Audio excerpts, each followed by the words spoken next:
Hello guys, this is my Fiat Barchetta. We are inside.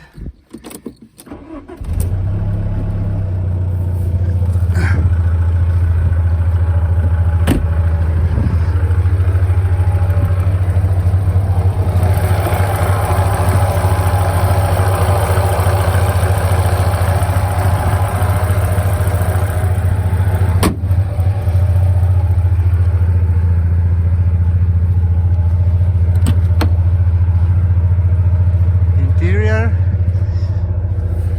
it's a little bit dirty, sorry about that. So this is the car.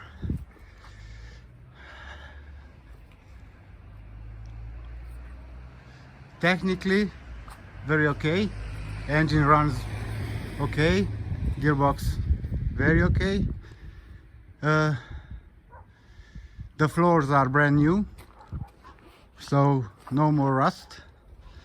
Rear panels are very good, no repairs there.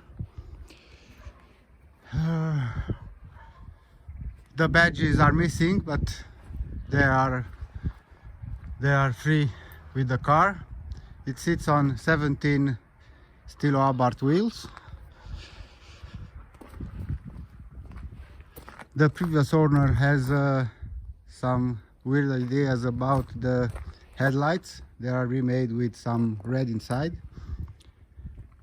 The roof is pretty ugly, but no tears. Rear window is brand new. So the car needs a little bit of TLC, but there is a very good and solid base for an enthusiast of this little boat. The car is for sale for 2,500 euros, so 2,500, a little bit negotiable. I hope you like it.